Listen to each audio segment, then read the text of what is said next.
नमस्कार दोस्तों, आज मैं आप लोगों के लिए एक मजेदार कहानी लाई, प्लीज इसे ध्यान से सुने। एक था जुलाहा, उसका नाम था मंथरक। वह कपड़े बुनकर गुजारा करता था। एक बार उसके लकड़ी के औजारों में से एक औजार टूट गया। तब लकड़ी लेने के लिए वह जंगल में गया। वहाँ एक बड़ा विशाल वृक्ष था। मंथरक को लगा, औजार बनाने के लिए इस पेड़ की लकड़ी ठीक रहेगी। कुछ ज्यादा लकड़ी ले चलूं तो और भी बहुत से काम निकल जाएंगे। ये सोचकर जैसे ही उसने उस पेड़ पर कुल्हाड़ी चलानी चाही, उसी समय एक दिव्य पुरुष उसके सामने आ खड़ा हुआ। उसने अनुरोध करते हुए कहा, मैं यक्ष हूँ, इसी पेड़ पर मेरा घर है। अगर तुम इसे न काटो तो जो वरदान चाहो मैं दे सकता हूँ। सुनकर मंथरक जुलाहे ने खुश होकर कहा, ठीक है, पर मुझे थोड़ा सोचने का समय दे दीजिए। कल आकर मैं वरदान मांग लूंगा। जुलाहा जंगल से लौट रहा था, तभी रास्ते में उसे एक नाई मिला। उसका नाम था नकुल। वह मंथरक का दोस्त था। नकुल बोला, क्यों भाई, आज बड़े खुश लग रहे हो, क्या बात है? इस पर मंथरक जुलाहे ने पूरी घटना बता दी। फिर कहा, अब कौन सा वर मांगूं, मैं यही सोच रहा हूँ।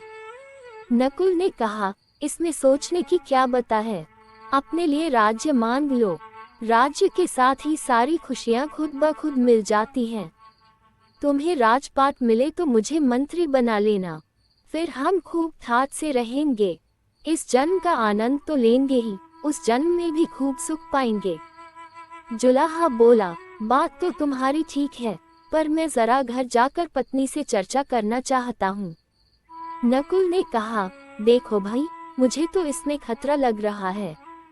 कहीं ऐसा न हो कि तुम्हारी पत्नी कोई एकदम अटपटी राय दे दे और तुम मुसीबत में पड़ जाओ। कई बार लोग पत्नी के कहने में आकर बड़े ऊटपटांग काम भी कर जाते हैं और उनसे उनकी बड़ी जग हंसाई होती है। इससे तो अच्छा है जो तुम्हें ठीक लगता है वह करो। इस पर मंथरक जुलाहे ने कहा, कुछ भी हो, मैं एक बार पत्नी से सलाह जरूर करूंगा। वह बड़ी भली है, मेरा अच्छा बुरा समझती है और हमेशा अच्छी सलाह ही देती है। लिहाजा जो वह कहेगी वैसा ही करूंगा।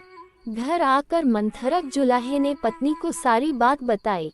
फिर कहा, मैं जंगल से लौट रहा था तो रास्ते में नकुल नाई मिल गया। उसका कहना था कि मैं यक्ष से अपने लिए राज्य मांग लूं।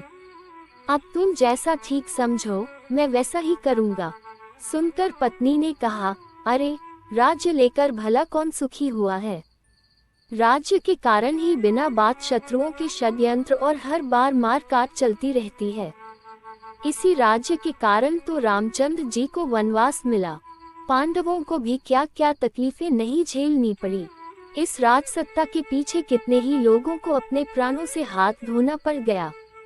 राज्य होने पर भाई भाई का और मित्र मित्र का शत्रु हो जाता है और वे एक दूसरे की जान लेने में भी नहीं हिचकते। इसलिए राज्य की बात तो छोड़ ही दो। मैं तो चाहती है कि तुम अपने लिए एक और सिर मांग लो जो पीछे की तरफ हो, साथ ही दो और हाथ भी मांग लो। तब तुम खूब मजे से चार हाथों से काम कर सकोगे। दो हाथों से जो काम करोगे उससे हमारा गुजारा होता रहेगा। बाकी दो हाथों की मेहनत से जो धन उसे इकट्ठा करके रखते जाएंगे और फिर खूब धन हो जाएगा तो बड़े आराम से गुजर बसर करेंगे। मंथरक जुलाहे को पत्नी की यह बात जच गई। अगले दिन यक्ष के पास जाकर उसने अपने लिए पीछे की ओर एक सिर तथा दो और हाथ मांग लिए। सुनकर यक्ष को कुछ अजीब तो लगा, पर उसने यह वर दे दिया। फौरन मंथरक जुलाहे का पीछे की ओर भी एक सिर निकल आया, दो हाथ भी और हो गए।